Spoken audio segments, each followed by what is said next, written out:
This episode may contain content that could be distressing or objectionable to certain listeners. Please refer to the episode show notes for details. Discretion is advised.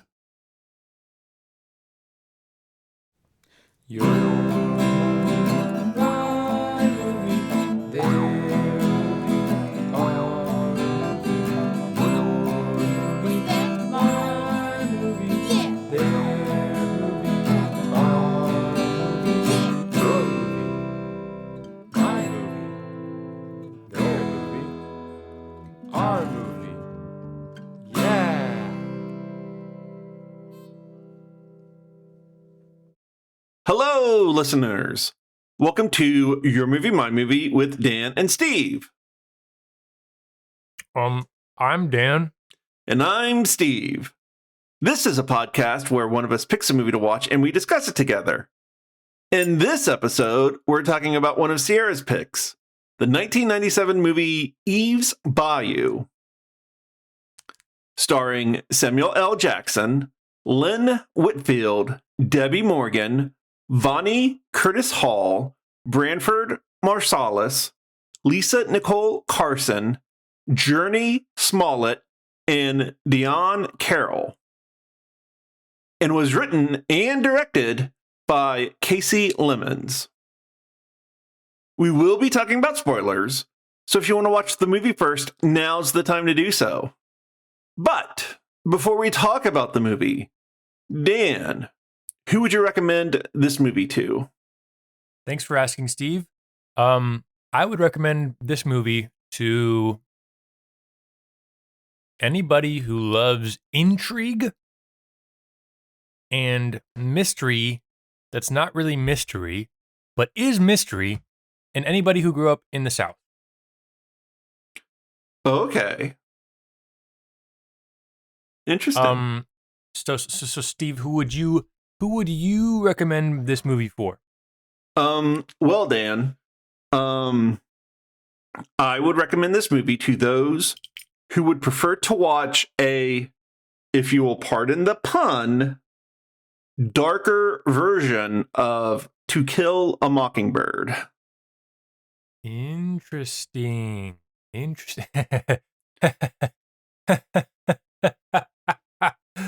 Pretty funny pun there. Thank you. Happy Black History Month to you and our listeners and the world. Yeah, happy Black History Month, everybody.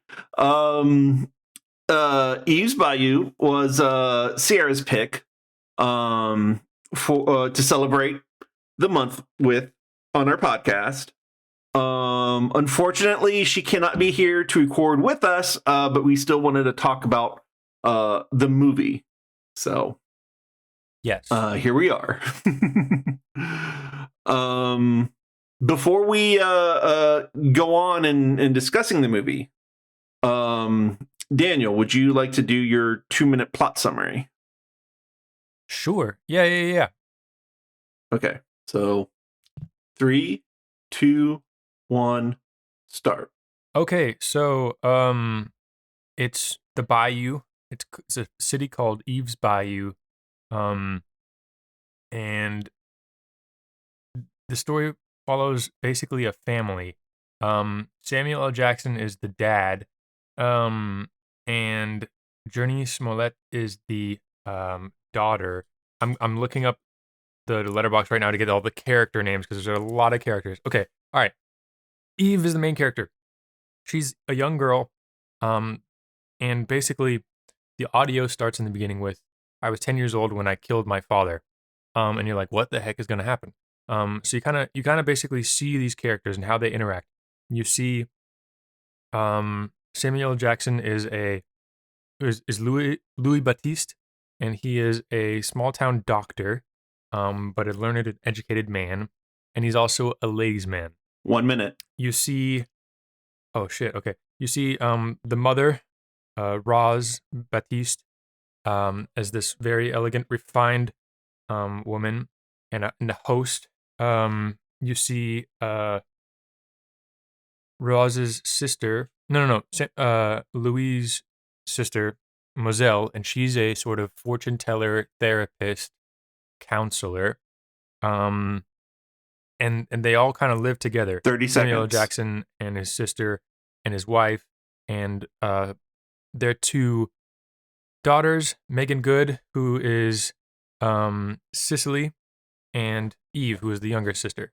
Something crazy 15 happens. seconds. Eve witnesses her dad having an affair, and secrets happen, and the future happens, 5, and people see 4, premonitions, 3, and 2, and you kind of 1. figure out on other people's perspective what happened. Time. Hands Maybe. down. Hands down. Hands down. Hands down. This is a hard movie to summarize. I didn't think it was that hard. It's about an African American family in 1960s Louisiana. They have a long history there, going back to the French. Samuel L. Jackson plays the patriarch, who's a small town doctor. He's a philanderer. There is oh God, how should I put it?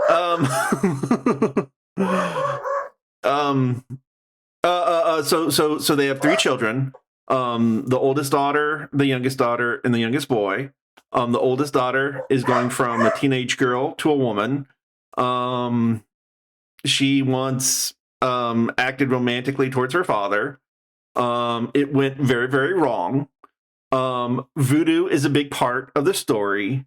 And the youngest daughter uses it to kill her father when her father was innocent, despite his philandering ways. That's my 2-minute summary of the movie. Let me tell you why I think it is a it reminds me a lot of To Kill a Mockingbird. How about we start there? Okay. All right, go for it. So the reason why this movie reminds me a lot of To Kill a Mockingbird is because the premise is virtually similar in a lot of themes. You know, both works are about a young girl growing up in the South, trying to understand the world she lives in despite their innocence of youth. So that's where there is the major comparison. But where the two diverge is that To Kill a Mockingbird, what's her name's? What is it? Oh my goodness. It's something sort of androgynous. Yeah. Scout. Scout is what she's called. What is it? Scout. Scout? Yeah.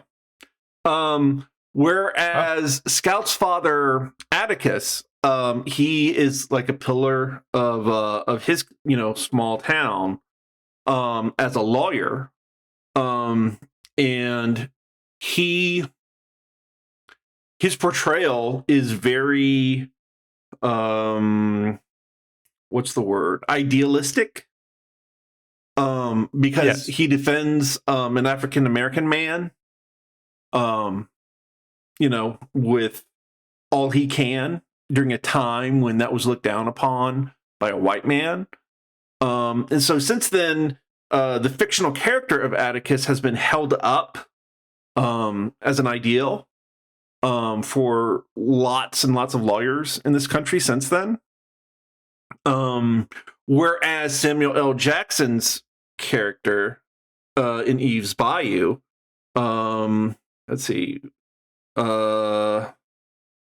Louis Batiste, Louis, he's a doctor. He's not just a doctor, but he's an African American doctor in Louisiana in the 1960s. Also, his family goes back, hundreds of years to when the French, like 200 years, us Americans, we think 200 years is a long time. So his family has long roots in this community, the community that's named after their foremother, Eve Batiste. So he's a pillar of the community.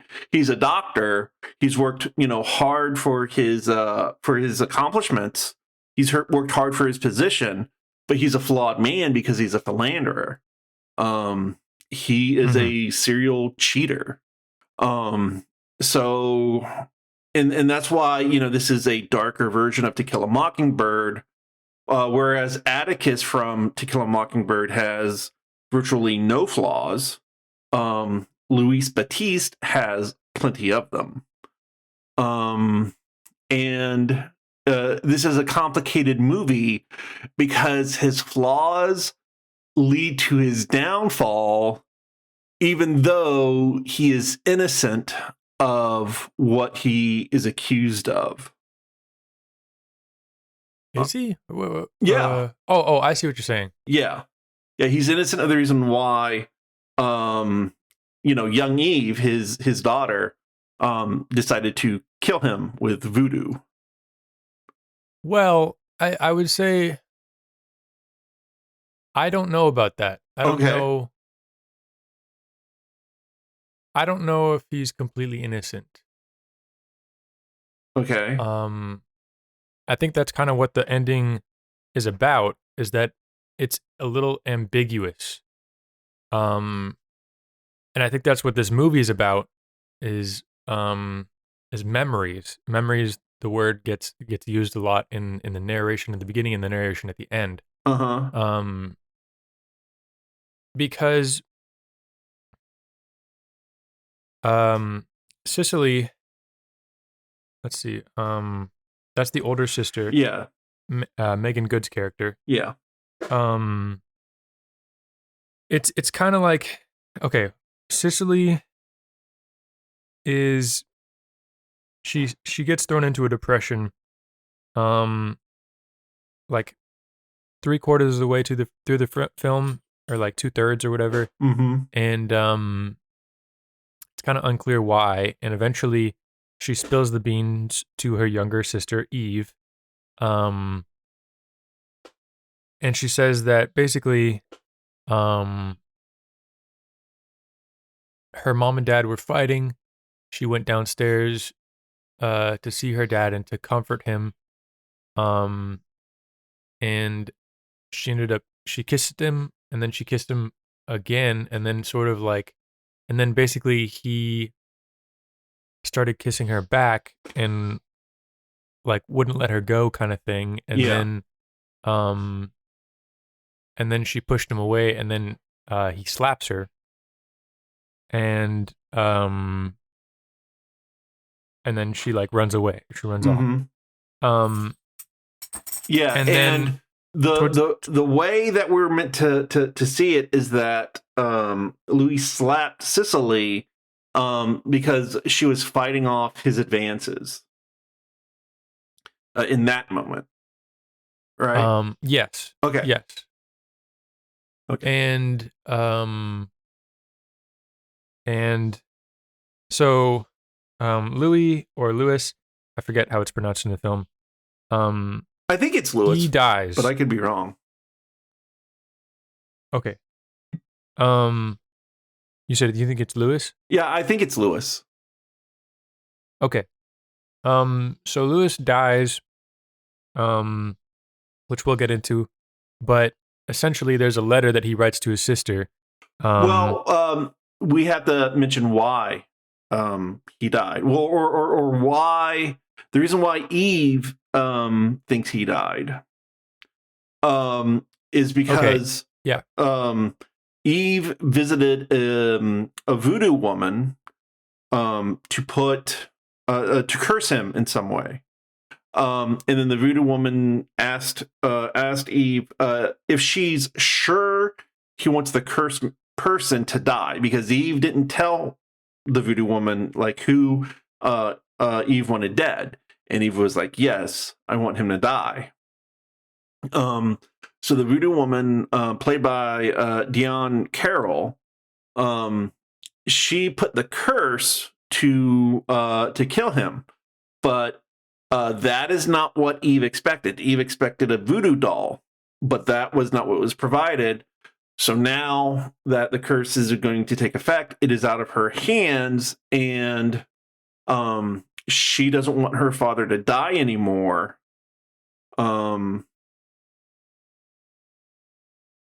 Is that right?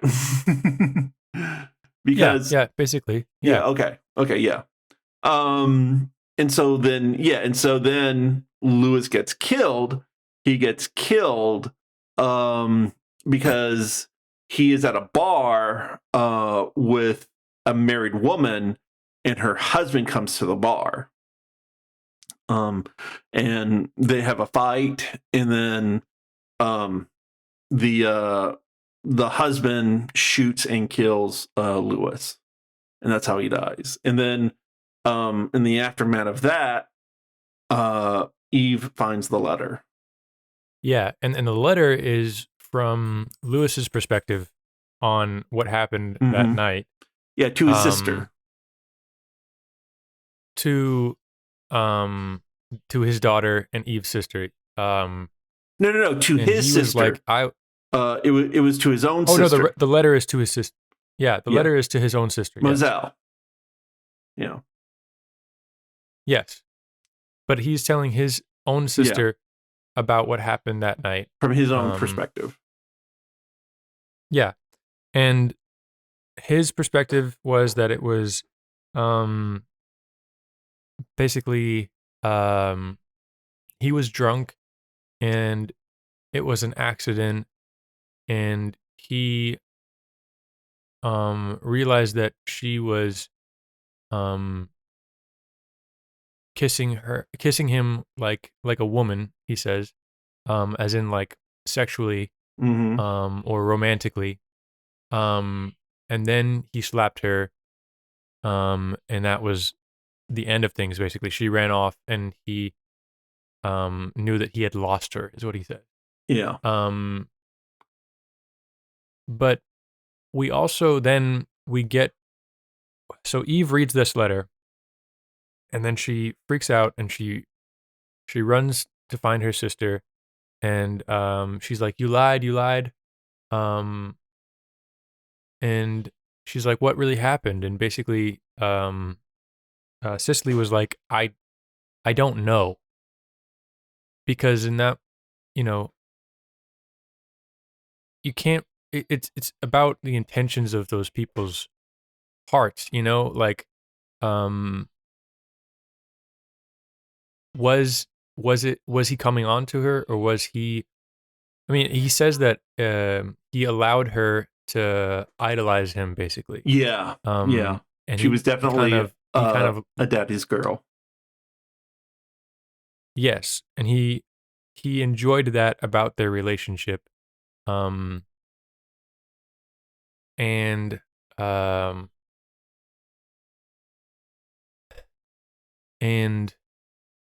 so he was aware that she had kind of sort of like, she had, I guess, I don't know, she had strong feelings towards him. She loved him a lot, and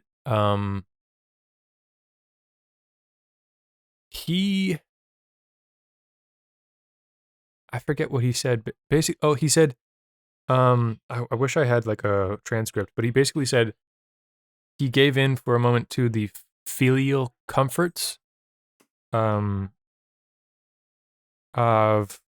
as his daughter was comforting him with her arms on his shoulder from behind. And so it's kind of like, we're not really sure if he came onto her or if she came onto him, because she doesn't exactly remember, and I don't know if I exactly believe him. You know what I'm saying? Okay. That's fair.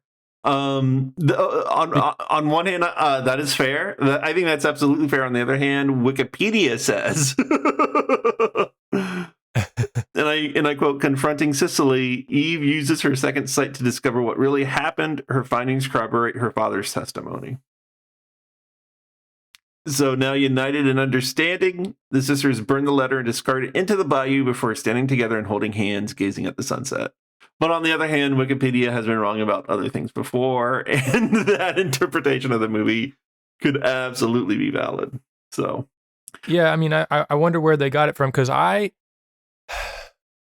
saw it as, because we get that moment of Eve discovering that it's a lot happens in that moment. She discovers that she has second sight, and she also sees from her sister's perspective what happened that night.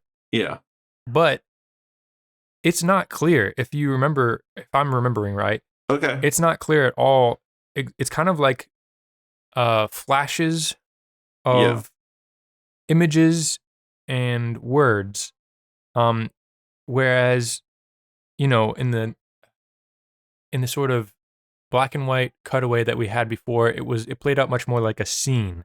This was more just like a boom, boom, boom, boom, boom, images, a kiss, another kiss, and a slap. And it was just like, but I guess. Well, I think it's better if it was ambiguous. So, ambiguity. You think it's better if it wasn't ambiguous? If the ending was ambiguous. And we are led to believe to an ambiguous ending because at the beginning, Eve, as an older person, she talks about, let's see, image. I wasn't able to get it all, but it's something like memory is a selection of images, some elusive, and then some like burned into your mind. So right from the beginning, she's talking about how memory is something that can't always be trusted. So and I think that's why I want to watch the director's version. And also Ciara told me that the director's version changes the tone a lot, which sounds really interesting. But basically, you did watch the director's version? No, I did not. Oh, I did not. Okay. Neither did I. So, but I feel like it was just it was too ambiguous to say for certain what his intentions were in that drunken moment. If he was horny towards his daughter, or if she was horny towards him, or both, or what. And it's messy and it's uncomfortable. But I think that's the point of the movie. This entire movie is messy, and I love it for it. Yeah. And, like, this movie is really great for that. Like I have a few criticisms about the movie, but I do love the messiness of the characters, because messy characters are complicated, complex characters, and they just make things more interesting all the time. So yeah, it's messy, not in sloppiness. Messy in a good way, like idiosyncrasies. The way that there is both good and bad in everybody. That is how they are messy. So yes. Yeah. And okay, so what I was gonna say too on the perspective and memory thing. Eve's aunt, Lewis's sister, who has the second sight, her name is Moselle. She has a vision where she sees a child getting hit by a bus or something and dying. Yeah. And in that same time frame, Eve's mother, Roz, played by Lynn Whitfield, absolutely gorgeous. Oh yes. Yeah. There's so many beautiful people in this movie. Absolutely. But mainly her. Yeah. She's a 10. She's a 10. And a great actress. Actress. Yes. So Roz had also went to Elzora, the other fortune teller. Yeah. She is the voodoo woman that I mentioned. And asked for her. Yes. She's the voodoo woman who who put the hex on Eve's father, Louis. Potentially. That's another thing I want to talk about. Okay.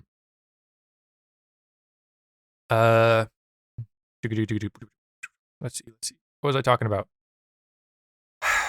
Moselle. Oh yeah. Yeah, Mazel has the vision of a child dying, and at the same time, Roz gets a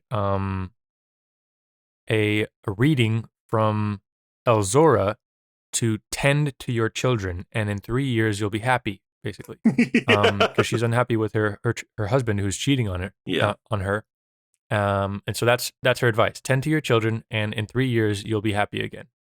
And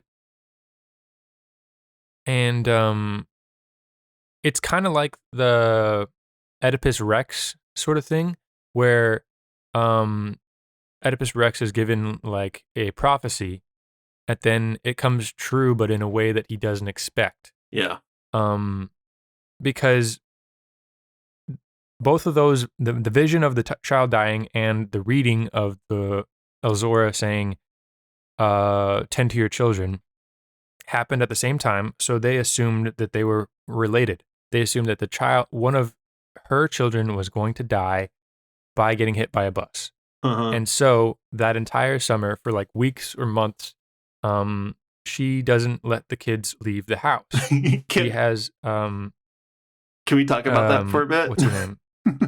Roz has the kids not leave the house. Yeah, go for it. Yeah, and like I know that you were born after the millennium, right, Daniel? I was born 2000. Okay. So yeah, like you have to understand the before times of the internet when we didn't have it, and just how fucking boring life could be. Because you just don't even know. Like, you just don't even know. And and so like that sequence is like a perfect depiction of kids being absolutely bored to tears with having nothing to do because they're just forced to sit in that house. And this was the 1960s, so they didn't even have television.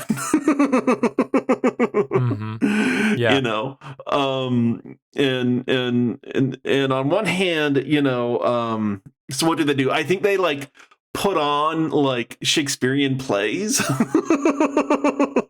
Yes, they did. They put on Romeo and Juliet. Yeah, they do that. And then Moselle brings home some Chinese checkers, and they don't like that. And then because, you know, these are children, they eventually do what any bored children do, and they just start picking on each other. Yes, they torture each other for their own entertainment. Yes, that is a perfect way to put it. Yeah. Eve gets a like mummified snake, taxidermized snake out of her aunt's box of voodoo tools and ingredients, and she puts it on her brother's bed while he's taking a nap, and then he wakes up, and you can just hear him from the distance screaming like a little girl. Screaming bloody murder like somebody is chasing him. Yeah, and of course Roz, his mother, freaks out. Goes to find out, and wonderful sequence, especially if you're not from the before times and wondered how life was before the internet. So you ever take a break from social media? Well, it's like that, but every single day. So yeah, I do remember being bored as a kid, but okay. But honestly, I had a pretty interesting childhood as far as things to do, people to hang out with, and things like that. Okay. But yeah, I definitely read more as a kid because I didn't have as much access to the internet. And if I had less now, I would read more, I'm sure. Yeah, for sure. But anyway. Okay, but let me continue that train of thought real quick. Okay. I don't remember if I ended that train of thought or not, but basically, the two women think that it's related, that one of the children are going to get hit by a bus. So they lock them in the house for a month or a certain amount of uncertain time. Yeah. And then one day, a child is hit by a bus right outside their driveway, I think. Yes. And I'm giggling for a reason. They go running and they not look. Just because I'm a jerk. What? And I'm giggling for a reason, not just because I'm a jerk. So this proves that this is the premonition that she had, not that one of the girls was going to get hit by a bus, or the youngest boy, but that a child that was not necessarily related to her was hit by a bus. And they absolutely celebrate. Yes, they celebrate. And it's very funny and weird. But they celebrate because they can now be free and they can go outside of the house. And Roz is celebrating because it's her kid that's not dead. And I think it's Lewis's mother, the kid's grandmother, and she's like, this is pretty fucked up that you guys are celebrating a kid dying. Yeah. And it's true. But okay, but the reason I was bringing that up is because it's like, well, number one, it brings into question the veracity or how true these premonitions are, because she assumes that it is going to be one of her nieces or nephews, but she's completely wrong. And because of that, she locked man, what's her name? I need to get the names again. There's Cicely, Eve, and Poe. Eve's mother. Eve's mother is Roz. Roz. Okay, so because of that, Roz locks them up, and because of that, Cicely misses her dad a lot, and he never comes home. So she goes out and sees him while he's like at work or something, and then he comes home, and Lewis and Roz have a huge fight, and he's drunk, and that's the same night that Cicely comes down and quote unquote comforts him, and the kisses happen and the slap happens. Mm-hmm. So it's like a direct result of this misunderstanding of, not a direct result, but an indirect result of this misunderstanding of the premonition. Yeah. So it's another aspect of that, like, you can't really be certain. And also, that's, tend to your children. What happened to nothing bad happened to the kids except for specifically that. Cicely was slapped by her father and potentially kissed or groped or assaulted or something. Mm-hmm.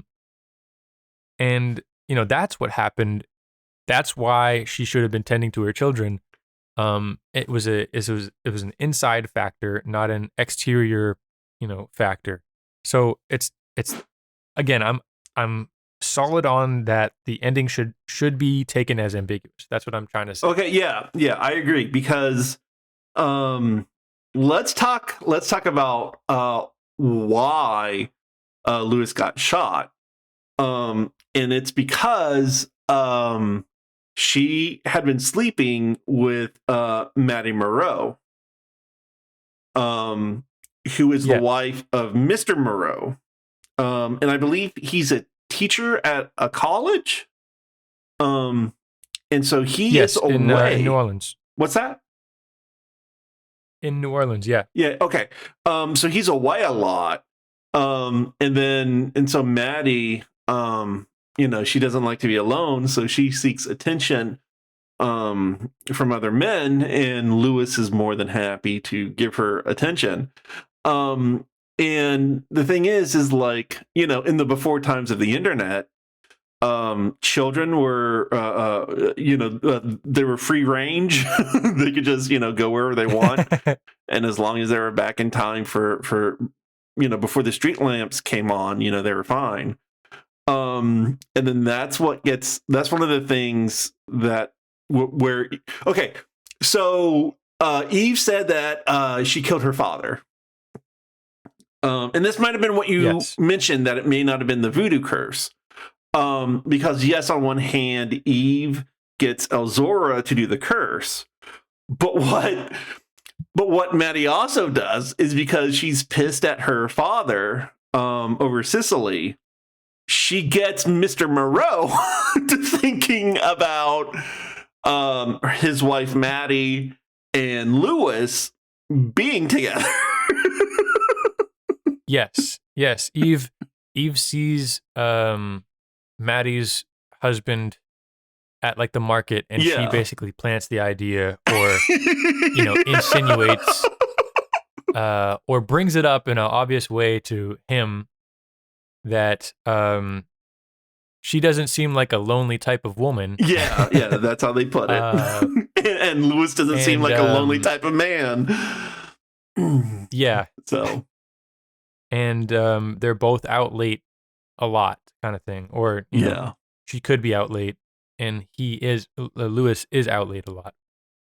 Yeah, and then Mr. Moreau puts that together, and it's because of Eve. So Eve could have killed her father in that way too. So, yeah, it's a lot. It's a lot. It's really, really interesting. And there's a lot to unpack and think about. Sorry for the background noise. You're fine. Don't even worry about it. Where's my notebook?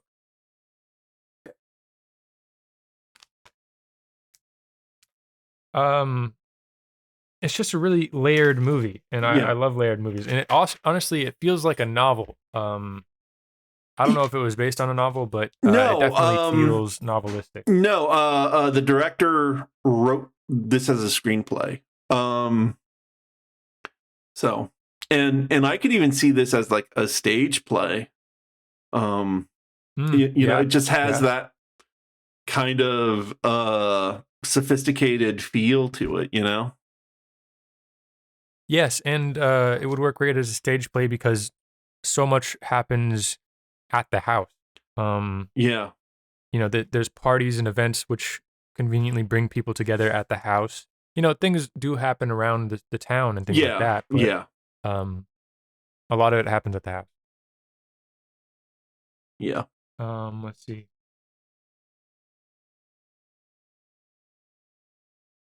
Okay. Also, another aspect of memory that I forgot. Mm-hmm. So, Eve falls asleep on the night of a party, and she wakes up to her daddy and Matty fucking, basically having sex in the carriage barn. And she freaks out. She is overheard by her dad. Like, her dad hears her and sees her, and basically like has a talk with her, kind of, and she tells her sister Cicely what happened. And Cicely's like, no, you're wrong. Here's what actually happened. Your dad and Maddie went out to the barn to get more wine, and he told her a joke, and they fell into each other and were laughing. Yeah. And so then Cicely doubts her own story for a long time, and she's kind of unsure about it, because she's given this more convenient version of the truth that would make her life easier, and she's given to it by her sister, you know, probably kind of like as a way of putting her at ease. Yeah, a coping mechanism. Denial as a coping Yes, mechanism. exactly. Mm-hmm. And then at the end of the film, um, it's revealed that Cicely knew that Eve was telling the truth Mm-hmm. about that night, about seeing them having sex. Oh yeah. From the very beginning, and she intentionally told her a different thing to believe to make her feel comforted. Oh So it's yeah. that again, that sort of Eve not believing her own memory and believing a story half-heartedly, and you again, it's kind of this shifting haze of what is true. Mm-hmm. And it's all done to protect Lewis's reputation. You know, that's all. Yes, You know, yeah, and look where it leads to. yeah, yeah. It leads to his demise. Well, And it's funny that you mentioned Oedipus Rex, because this absolutely is a Greek tragedy here. This yeah, movie. yeah. Oh, and that was another. Okay, that was another thing. And I'm sorry, I keep mumbling through and talking about random stuff, but No, it's fine. uh, the fortune teller woman, Elzora.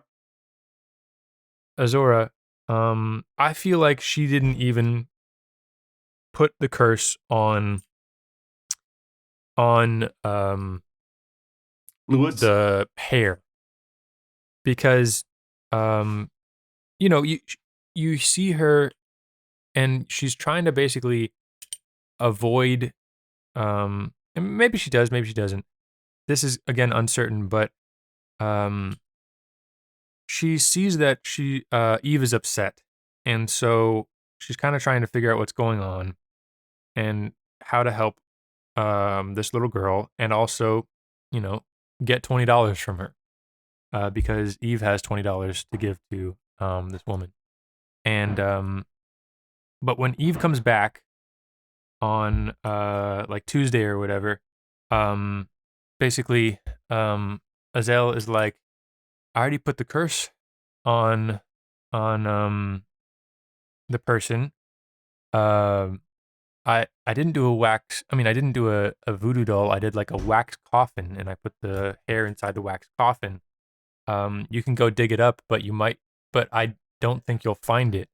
Um, and I just feel like that was her way of, like, I think that's implying that she's lying to the kid, um, and she just told her that she put a curse on him to make the kid realize that they actually don't necessarily want the person dead.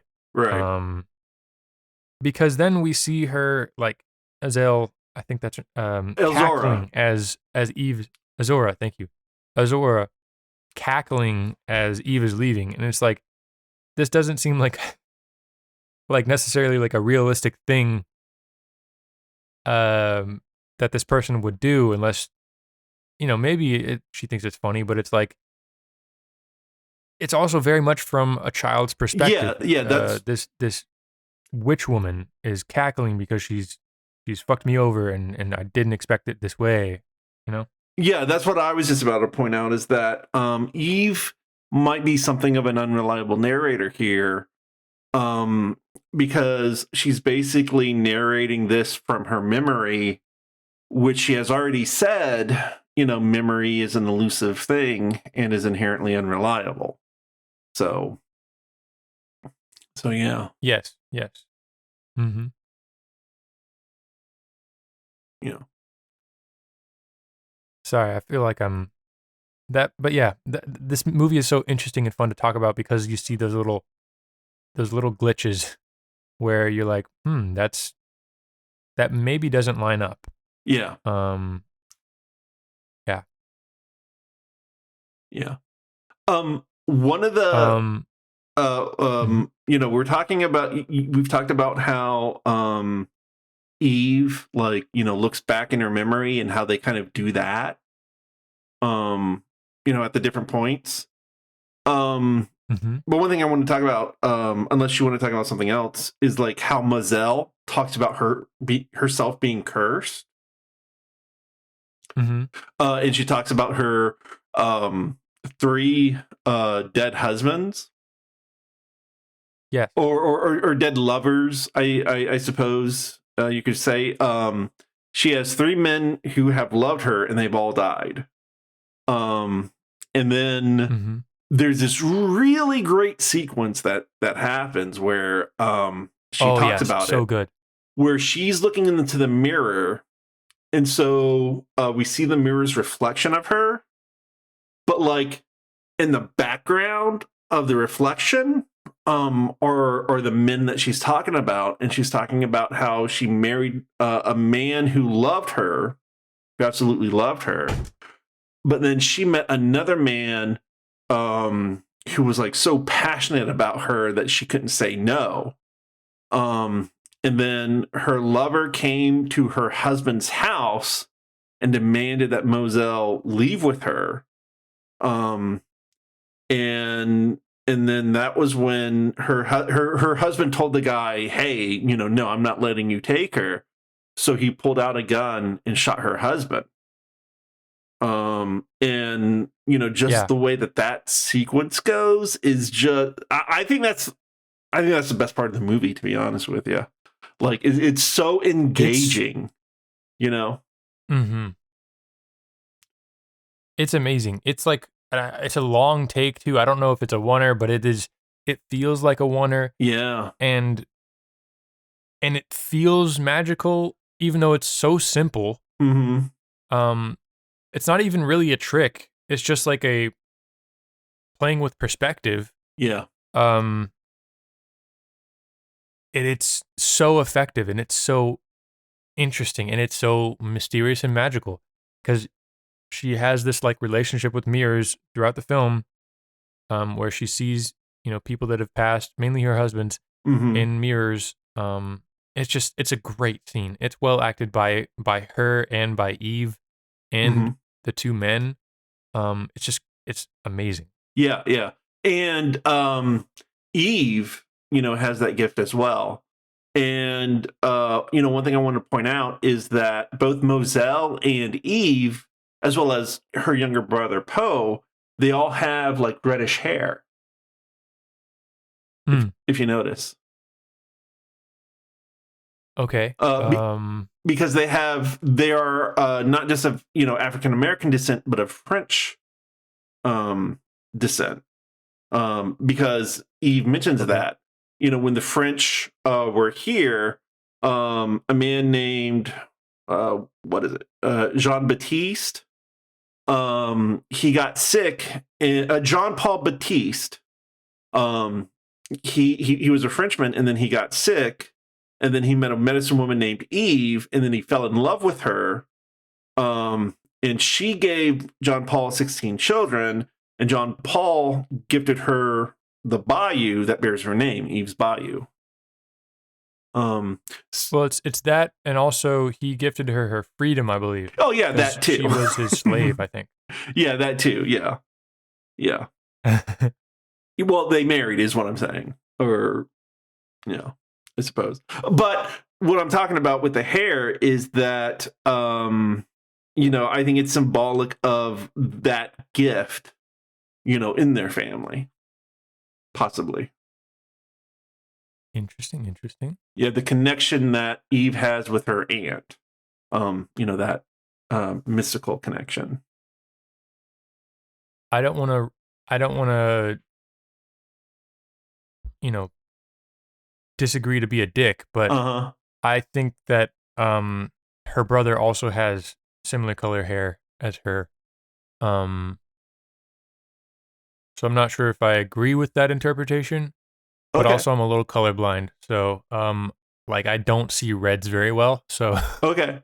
No. You could be absolutely correct. I said Poe does have red hair as well. Oh, okay. Yeah.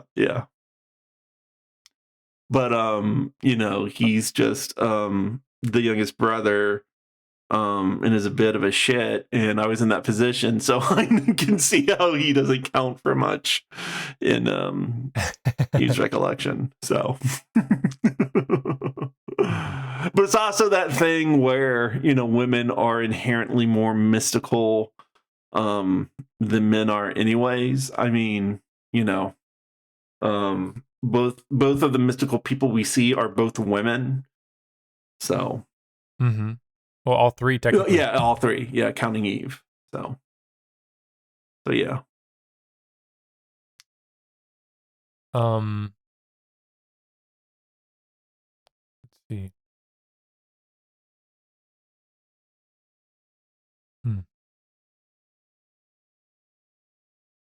Would you like to? Such an interesting movie.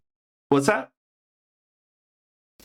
Oh, I just said such an interesting movie. What would you say? Yeah, very interesting movie. I was just going to ask if I was about to ask if you wanted to just go through our notes and mention what struck out to us.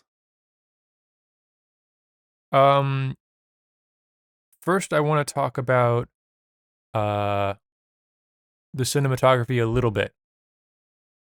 Okay. This movie feels very like standard Hollywood filmmaking. For 90% of the movie. And not in a bad way. It's very well made. It doesn't draw attention to itself. The editing or the cinematography or anything, it's all very almost subconscious. Like it's just doing its job, not drawing attention to itself. And then every once in a while, especially when we get these premonitions or these visions or second sight, it goes black and white, and there are like trees rushing by and just like slow motion, and I just think that's a really fun contrast. And then also just there's a couple beautiful shots. The very last shot of the film is breathtaking. And yeah, I want to talk about it if you want to talk about that now, or I can wait. Yeah. I don't have any particular notes on that, but if that's something you want to talk about, go for it. Okay. So it's Eve and her sister Cicely underneath two trees right next to the water. And this is when they're having their heart-to-heart on what happened that night, and their dad is dead, and and Eve uses her second sight to sort of empathize and get in the mind of her sister in that moment. And so it's the final moment of the film, and it's them just, kind of being sisters, holding hands, looking out over the water. And it zooms out slowly, and slowly we see that they're on sort of like a land bridge between two bodies of water, one, river or creek, then one small pond. And the camera slowly rises, and they're in between these two trees, and the trees are almost like blocked in the same way that the two little girls are. Yeah. And it's an absolutely gorgeous shot, and it's mesmerizing. It's slow. It's like this crazy zoom out and also boom up shot. It's really, really, really, really, really cool. And I just was emotionally affected by the shot, and I thought it was pretty awesome. Yeah, the cinematography in this movie knows how to really set a mood for it. And that's the case, especially the case like at the ending, like when you talked about, and then when Cicely and Lewis have that incident between them. There's that part. Any part with Elzora.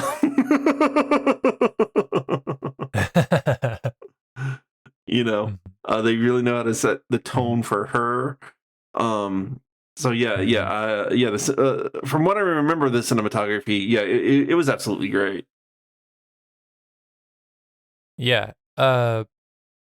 And sometimes it felt like almost plain, but not in a bad way. Hmm. I would say. But movies just honestly they don't often feel that plain anymore. Like it feels like a and I think it's because movies in the 90s this the standard was either Steadicam or dolly, right? That Hmm. was like what you did with every shot or it's a still shot, Um Yeah. but handheld was used for specific purposes or if you didn't have the budget for it. Um but if it was a studio movie then you probably had the budget for a dolly or a Steadicam or something. And nowadays that's the Steadicam is and like the sort of smooth evenness is not necessarily the standard overall. I think um it's less of a guarantee kind of. And so this movie is able to make a Hollywood movie like I don't I forget what how I was saying it, but basically, you know, it feels unassuming in a Hmm. way that is not common anymore. Because if you want to make it an unassuming movie now, you need like a very large budget in order to pull this off. Almost, you know what I'm saying? You think so? Uh, maybe not. Maybe I'm just talking out of my ass. Okay. But this does have the sort of '90s filmmaking of dollies Yeah. and stuff like that. Yeah.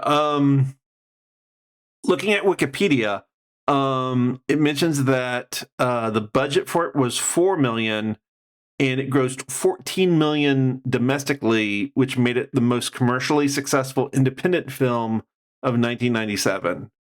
But Oh wow! let's see. It was distributed by Trimark Pictures. Um, let's see. That specialized in motion pictures for the home video market. Okay. And it had $4 million. So and that was 1997 money. So Wow, that's still like nothing though. I think what happened was they got incredible actors who took a pay cut to be in this great movie, and then they put most of the budget like into their equipment and so forth. Is what it looks like to me. Well, I and there's also the costumes go because ahead. this is a period piece. So Yeah, yeah. I don't know how they made this for $4 million even in the '90s because like even Jim Jarmusch movies cost like millions of dollars. Even mhm. back in the day they cost millions. Uh, not a bunch of millions, not like hundreds of millions or you know maybe even 20s or tens or whatever. But $4 million is like legitimately so little when you think about how many actors Yeah, and but it was worth more back in the '90s, though. You know what I mean? So, it was, but still, even then, it's impressive. oh yeah, absolutely. It is impressive. Absolutely. Yeah, yeah. I'll say not Especially, impossible because they did it and they pulled it off, but very impressive to me. yeah, yeah. Well, and it was released by Trimark, which you know, um, made movies for the home video market. So they probably had like a very workman a- attitude towards the production. Um, but they applied it to the script and the acting, which was and the production design, which has a lot of art to it. If that makes sense. Yeah, no, it does. Like And everybody more was there to notes on the work, money side. but there was an artful mentality to the work, to that work like attitude. Yeah. Yeah. More notes on the money side. It looks like Samuel L. Jackson was also a producer on the film. So Okay. you're probably right that he took a pay cut and maybe some back end points of like, Yeah. if this movie does well, then I'll make money as well. Yeah. Did it for the art. Can we talk about Journey Smollett for a moment? Sure, yeah. So Journey Smollett, she is the one who plays the young Eve, in this movie, and Mm-hmm. I haven't seen anything else she's done, except for the latest TV show she's in, which is Smoke, which she stars in with Taron Egerton. Interesting. Okay. And so she was an incredible actress, even back then in Eve's Bayou. And she is an incredible actress in Smoke, along with Taron Egerton, who is also an incredible actor in that show. Smoke is on Apple TV Plus, and I can't recommend that show highly enough. It's probably the best show that I have seen all year. So, wow. Yeah, I fucking love that show.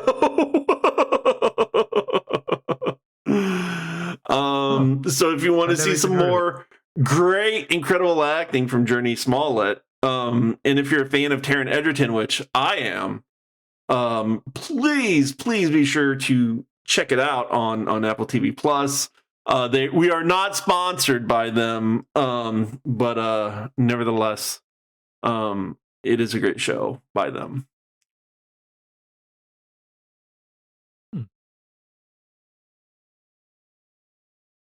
She's also in Lovecraft Country on HBO.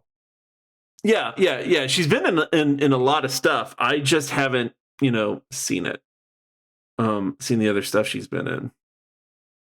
And I've heard great things about Lovecraft Country. I just haven't watched it yet. So, and did you want to talk about Megan Good?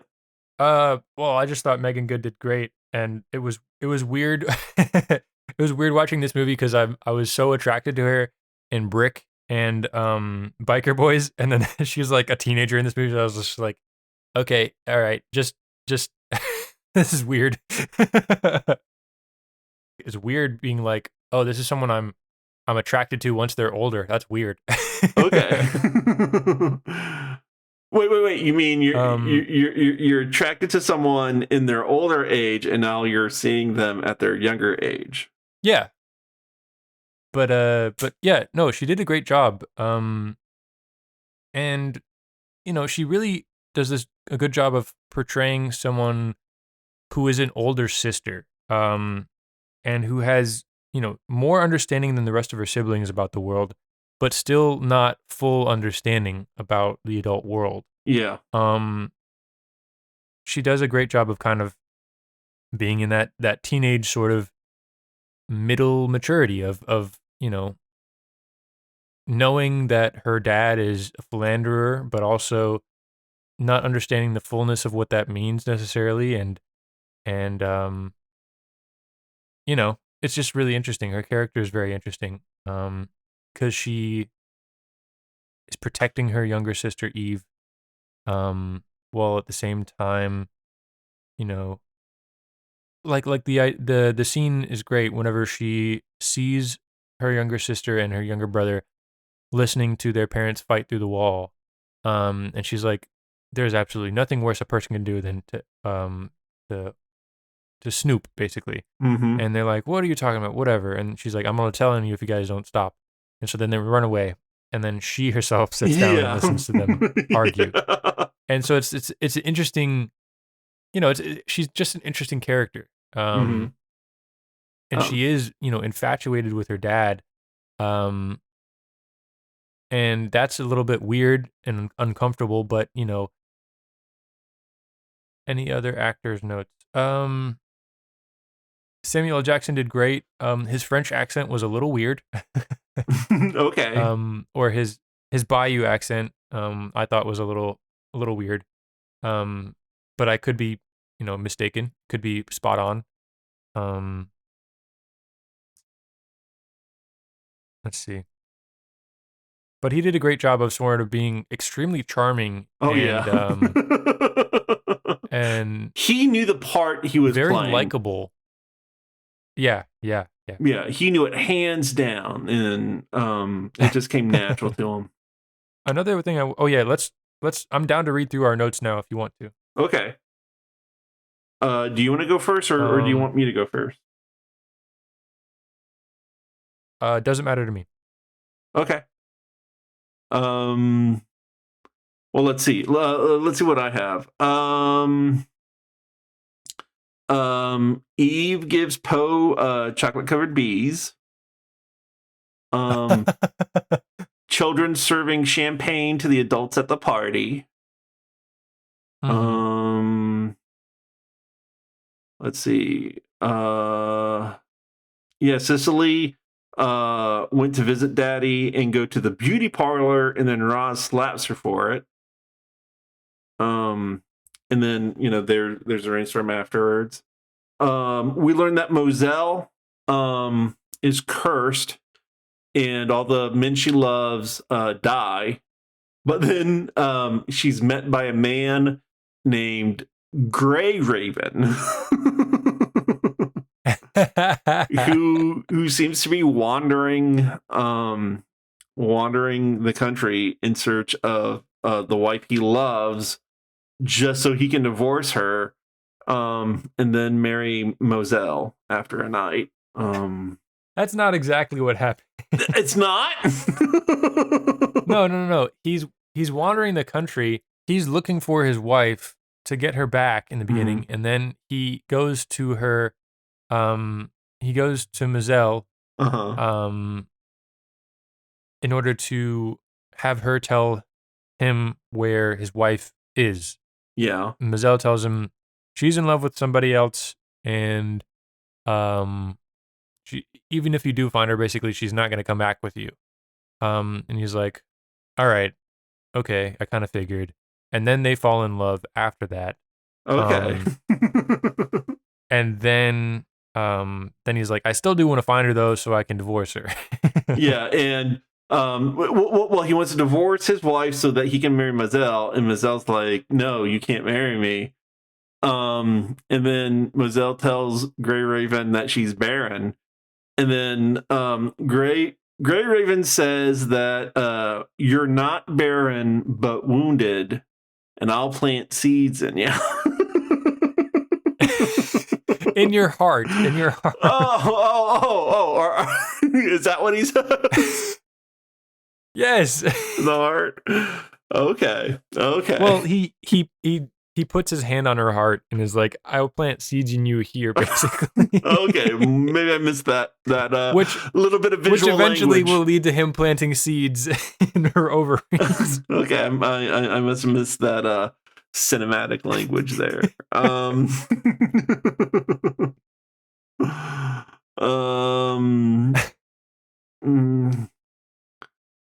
Eve tries to shoplift a pineapple that costs 25 cents. Maddie don't seem like the lonely type. Neither is my daddy. And then that's pretty much what my notes are. Okay. Let's look. Let me look at my notes. Okay. Um. Oh yeah, the very opening is all in black and white. Hmm. Um. That's pretty interesting. And then it kind of like they pass a tree and it like goes into color. That's pretty cool. I think that's what happens. Um. Because it's telling the story of the original Eve. Um. From the last century or whatever, who Eve's Bayou is named after. Um. So that's a cool little opening sequence. Um, the first shot of characters we see, um, is dancing. Um, and if you think about, the last line of the film, um, or one of the last lines of the film is, um, Mazel, Eve's aunt, um, gives her a message from her father from beyond the grave, and message is, um, I still owe her that dance. Tell Eve I still owe her that dance, Yeah. which I think is interesting. Yeah. Um, Because at the party, um, mhm. Eve is like mad at Lewis. Eve tells Lewis that Lewis will only dance with Cicely at parties, and that he'll never dance with her. And then Lewis promises Eve, okay, well, then from now on, me and you will have a dance at every party. And so that's what that's alluding to. Yeah, yeah, and also, um, the dancing is kind of symbolic too because um, he goes from dancing with um, Maddie, um, immediately after, then dances with Cicely, which is Yeah. kind of weird. Yeah. um, but I think is sort of foreshadowing in a way, Hmm. because the dancing that Maddie does earlier with her husband is very sexual dancing, and the dancing that she does with Lewis is also very sexual. And they're kind of like both telling jokes, and he says like, um, basically, you haven't uh had you haven't danced this well in a while or something like that. And they're both kind of like ha-haing at each other, even though her husband is still at the party. Um, but yeah, I just think that the dancing is symbolic, and it's kind of like interesting that it's both the first shot of characters and also dancing is mentioned in the last scene. Hmm. Okay. Um, I starred um when Cicely says, "I'm gonna tell you what happened," which is an interesting way of saying, "No, you remembered things wrong. This is the real version of the truth." Um, even though it's not. Um, let's see.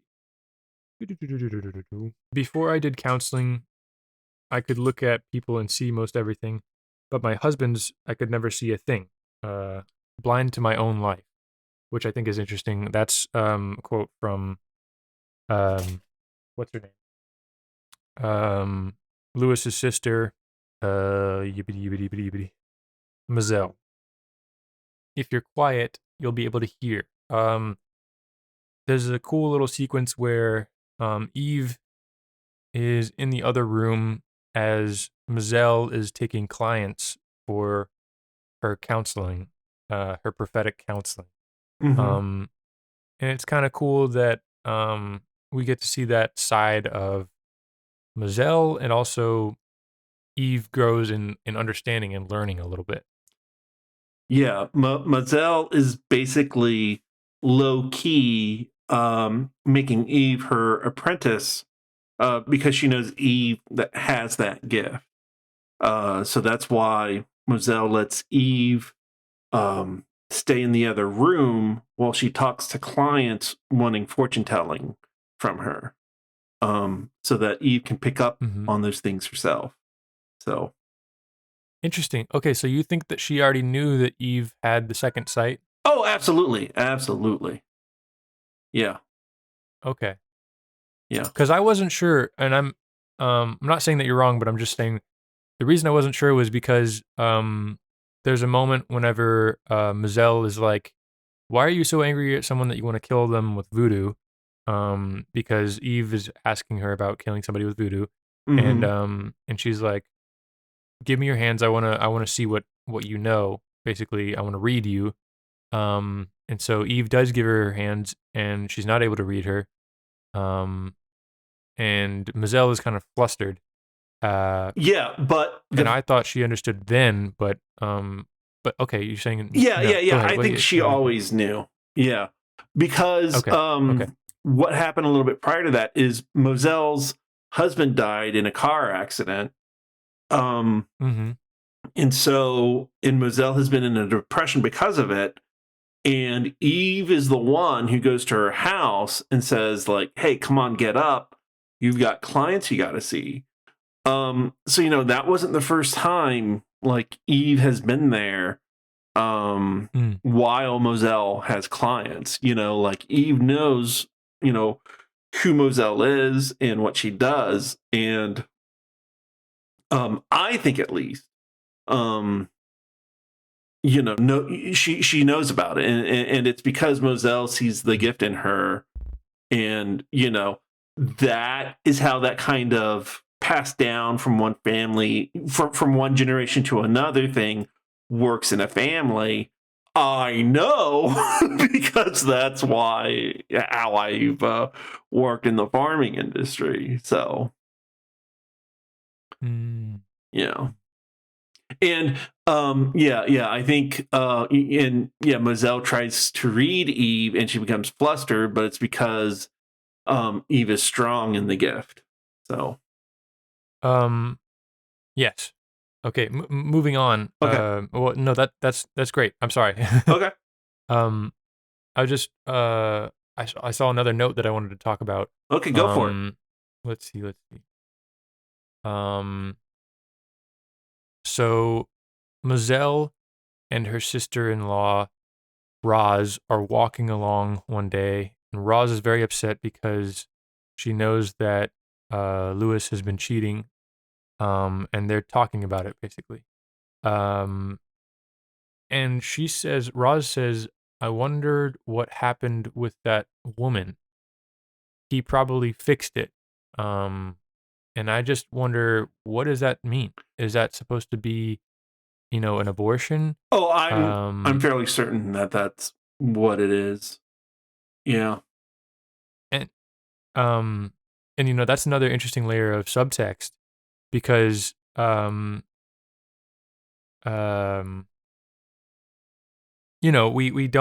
we don't know if he has other kids, and I feel like it's kind of implied that he has other kids, and it might even be implied that one of the kids that was that was another of his kids was the one that died, that Oh, actually I died. didn't catch I don't that, I but don't know if that's a stretch, but no, no, no. I mean, I think it's a good stretch. Like I didn't catch where they said that they would fix her, or him having other kids.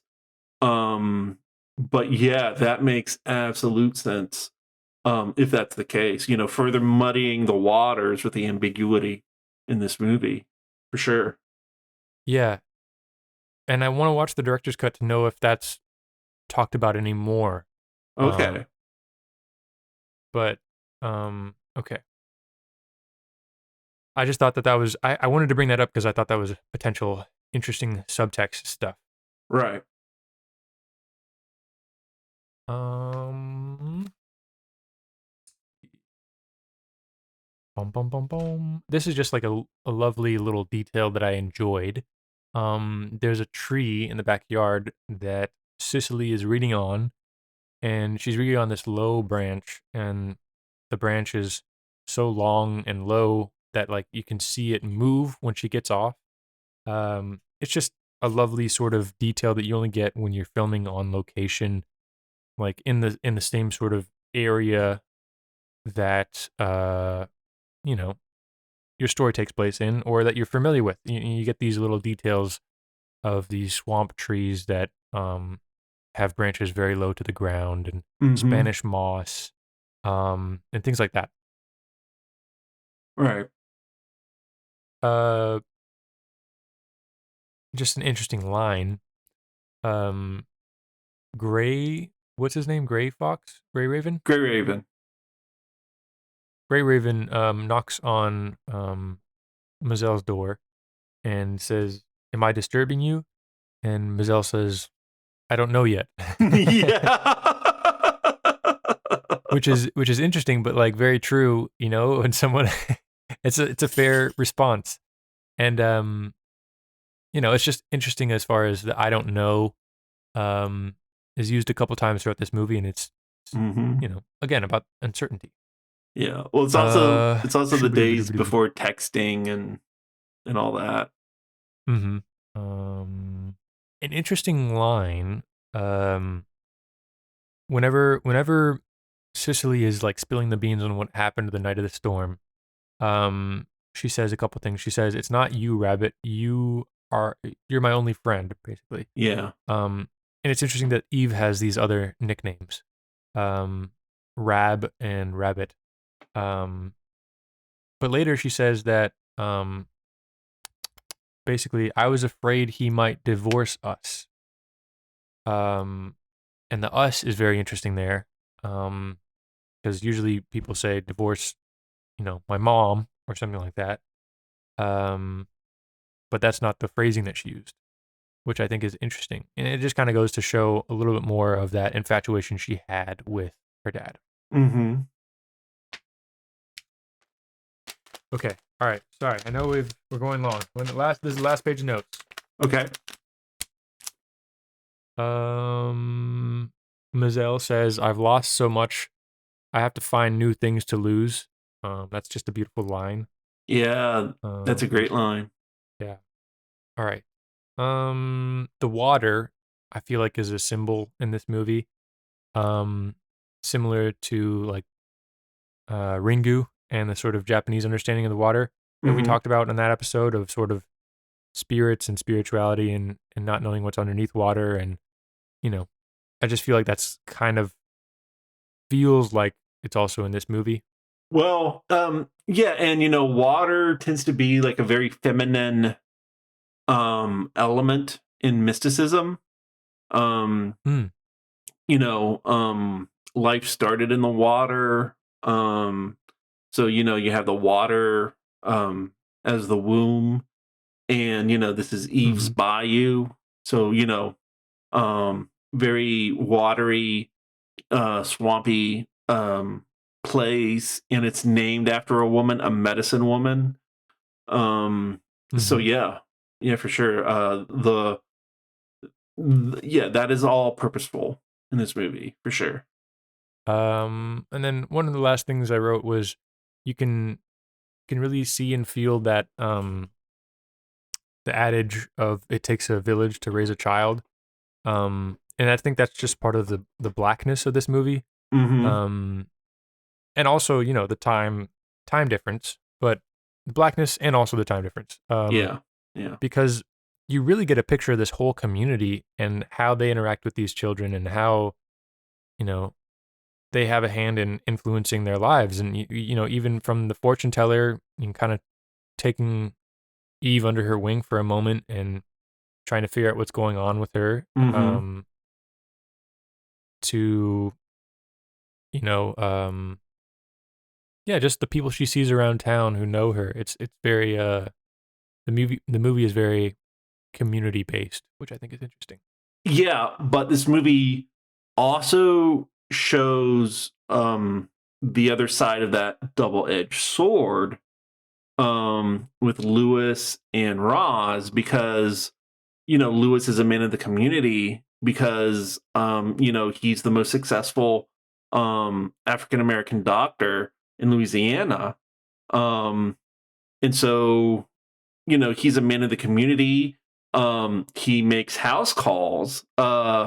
He there's even some friction between him and Moselle because there's that older woman who goes to Moselle, and so she gets like a charm from Moselle to help with her health. But then Lewis sees her and he tells her to just take your pills. Yeah, yeah. And then when he leaves, she takes out her charm from her necklace. yeah. Shows it off to Eve. But then we see him make another house call to that woman, and she's like, doctor, I have a pain. Will you help me with my pain? And then he tells Eve to, go play outside for a while. And because of that sense of community, that leads to everybody knowing what's going on except for Roz and then Mr. Moreau, the community looks out for each other, but they also the community also keeps everyone's secret, even though everybody knows them, and that's the double-edged sword of that is in this movie. So yes. Yeah. Well put. Thank you. That's the end of my notes. I feel like we talked about it pretty well. Yeah. I think it was a great pick from Ciara. So, yes. Before we go, we'd like to give a shout out to the bestest friends of the show on our Patreon. Thank you, Brian, for your support of the show. If you'd like to be one of our bestest friends of the show, then check out our Patreon page at www.patreon.com/yourmoviemymoviepodcast. And thanks for listening. So as we come to a close of this episode, Daniel, is there anything you'd like to plug? No, thank you to our patrons. They're few but loyal. And thank you to you, Steve. And trying to think, there's nothing else really that I want to plug. Do you want to plug your Twitch channel? Yeah. You can follow us on Twitch. I stream there every once in a while. I haven't streamed there in a little while, but it's Your Movie, My Movie on Twitch. I stream a movie game called Cine 2 Nerdle, which is like a movie connections game. And one of these days, I'm going to get Steve on there to play with me, and we're going to dominate. Yes, I would like to do that. I just tend to not have the time. So that's all that's stopping. Yeah, that's fine. So, anything you want to plug, Steve? Well, do you want to plug your Instagram or the Instagram of the show? Yeah, we're on Instagram. Your Movie, My Movie on Instagram. Your Movie, My Movie on TikTok. We haven't used TikTok in a while, but yeah. We do have those accounts, and we also have the Patreon. Yeah, my personal Instagram is just__Daniel21. If you want to follow me and not see what I'm doing. Yeah. Okay, great. How about you? Anything you want to plug? Well, thank you for asking, Daniel. Yeah, if any of our listeners would like to listen to more of me, I am also a performer on Real Play Games podcast.